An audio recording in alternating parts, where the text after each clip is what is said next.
Сайн байцгаана уу? Янжмаа байна. За та бүхэндээ өнөөдөр зүүднийхаа тухай үргэлжлүүлэн ярьцгаая гэж бодсон юм аа. Тэгэхээр 1-р хаадын 3-аас би уншиж өгч байна. Тэгэхээр 3:10-аас уншия. Соломон эзнээс гуйж байгаа юм л та энэ дэр. Тэгэхэд зүүдэнд нь эзэн бурхан бэлэг авяасыг өгж байгаа талаар ярих гэж байгаа энэ подкастн дээр. Тэгэхээр за бүгд 1-р хаадын 3-аас бүр нэлээ эхнээс нь уншиж өгье гэж бодсон юм л да. Тэгэхээр энд болохоор Соломон 2 дахь харин тэр өдрүүдийг хүртэл эзний нэр зориулан болгосон өргөө байгаагүй тул ард түмэн мөргөлийн өндөрлөхүүдийг тэр тахил өргөсөр байлаа. Соломон эцэг Давидынхаа тогтоолуудаар алхаж эзэнд хайртай байсан хэдий ч мөргөлийн өндөрлөхүүдээр тахил тахиж утгаар өгдөг байжээ. Голд мөргөлийн өндөрлөг байдаг Гибеон руу хаан тахил тахаар зорив. Соломон тэр тахилын шинээр 1000 шатаал тахил өргөлөө. Гибеонд байгаа шөнө нь Соломоны зүүдэнд эзэн үзэгдэж "Би чамд юу өгөх вэ? Надаас гуйхтан" гэж бурхан айлдав. Тэр зүүдэнд нь Соломоны зүүдэнд эзэн өөрөө үзэгдээд "Би чамд юу өгөх вэ? Надаас гуйхтан" гэж асуусан байна. Тэгэхэд Соломон "Та өөрийн бол миний эцэг Давидын өмнө таны үнэн зөвхт бас шулуун шударга зүртгэлээр явсны учир агуу их хайр инэрлийг үзүүлсэн билээ. Та энэ агуу хайр инэрлээ түүнд хадгалж өнөөдөр түүний сэнтид залрах хүүг түнд өгсөн билээ. Одоо эзэн бурхан минь ээ, хэдийгээр би балчир хүүгэн боловч та өөрийн зарц намайг эцэг Давидын минь оронд хаан болгосон юм. Би хэрхэн орж гарахаач мэдэхгүй билээ. Таны зарц би тоолж бүртгэж чадхааргүй, тоо томшгүй таны сонгосон агуу ард түмний дунд байна.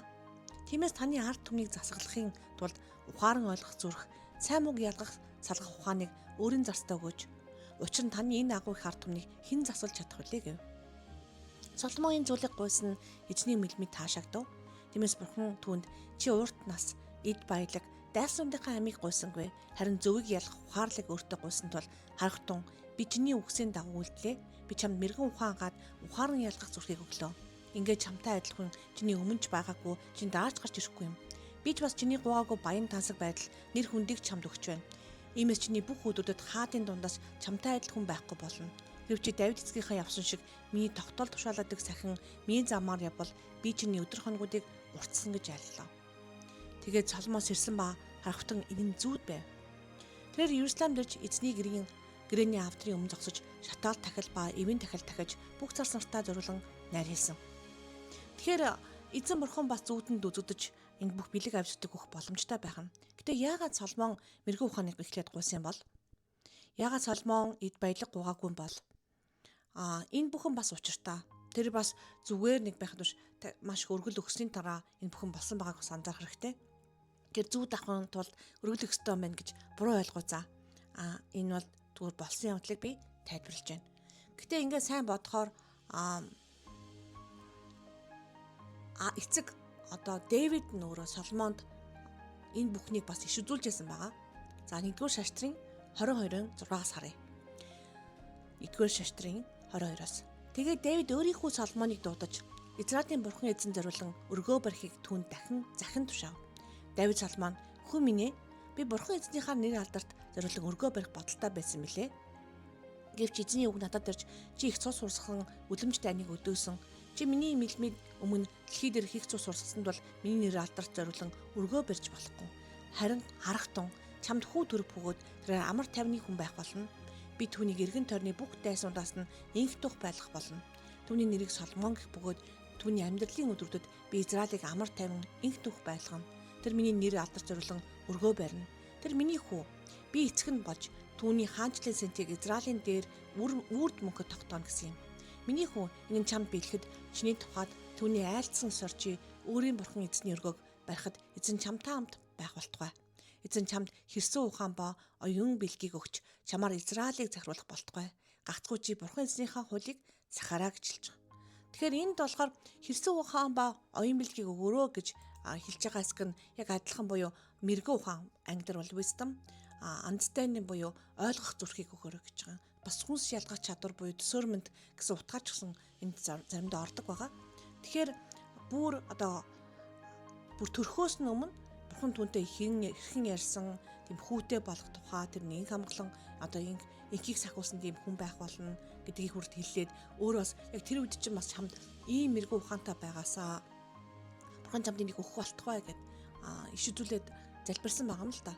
Тэгэхээр хүүгийн зүрхэнд энэ бүр эхнээсээ яасан байна. Бүр балчир байхаас эхлээд байсан гэсэн Соломоны зүрхэнд. Тэгэхээр Соломон хаан болохдоо за бурханд яг надад ийм мэрэгүү ухаан хэрэгцээтэй байна гэдгийг хэрсэн ухаан оюун бэлгийг өгөөсөө гэж эзэн чамд өгөх болтугай гэж бүр аав нь иш үзүүл залбирсан байгаа байхгүй. Тэгэхээр бидний одоо эцэг эхийн үр хүүхдээ ерөөлж чухал. Нөгөө талд нь бас үнэхээр эзнээс зөвийг бас хүсэмжлэх явдал чухал. Тэгэхээр бүр ингээд даалт ухамсартанд хүртэл баг суудсан байгаа гэсэн үг чинь хүнд надад ийм юм хэрэгцээтэй гэд. Тэр эзнээс одоо эзэн чамд юу өгөх вэ гэж заримдаа асуухад юу асуухаа мэддэггүй. Ихэнхдээ бол Библиэлд одоо маш олон амлалтууд бичигдсэн байдаг учраас угаасаа бичигдсэн зүйлийг одоо эзнээс гуугаад байх нь бас нэг хэрэгцээтэй зүйл гэж боддгоо. Тийм учраас гэхдээ үнэхээр чамд үнэхээр хэрэгтэй шаардлагатай зүйлээ эзнээс гуух явдал чухал байгаа. Үнэхээр эзэн чамд юу хэрэгтэй вэ гэдээ асуухад мэдэхгүй байжсэн тохиол надад хид байдаг. Тэгээд бүр юу асуухаа мэдэхгүй байсан. Тэгэхээр үнэхээр бид нар эзнээс асуух үед одоо тийм эзэн чамаас асуух үед чамд юу хэрэгтэй вэ гэж асуухад зэрэг мэддэг байх хэрэгтэй. Тэгээд бидний үнэхээр зүүд нойр маань бид маш чухал гэдгийг ойлгох хэрэгтэй. Хүн одоо амьдралынхаа баг 3/1-ийг унтаж өнгөрүүлдэг байгаа. Яг зарим хүмүүс тэрнээс бага байвал сайн мэдээж их унтдаг бол тийм сайн биш л дээ. Гэтэ үнэхээр хит бага болсон ядарна. Тэгэхээр яг тэр унтчих үед байгаа амралт тэр биеийн дахин сэргэлтүүд түнчлэн зүүднэр бол үнэхээр чухал байгаа. Тэгээд зүүдэн чинь бас эзэн ирж таны дуудлага одоо хэрэгцээтэй байгаа те. Тэр бэлгүүдийг бас өгөх болтугай. Тэгээ Соломон маань зүгээр энэ бэлгийг зүгээр шат гуйчаагүй. Яг бол хэрэгцээ шаардлага байгаа байхгүй. Энэ их том улс орон биш дээ. Энийг чинь би яаж удирдах юм бэ? Үнэхээр одоо эн чинь чухал байна гэд үнэхээр даалгавраа авчихсан хүн тэрийгэ биелүүлэхэд тулд эзнээс яасан байна. Гуйсан байгаа гэдгийг анхаарах хэрэгтэй байгаа. Тэгэхээр та бүхэнд бас үнээр бурхан зүүдэнд нь үзэгдэх болтугай гэж ерөөе. Тэгээд дараагийн подкаст хүртэл баяртай.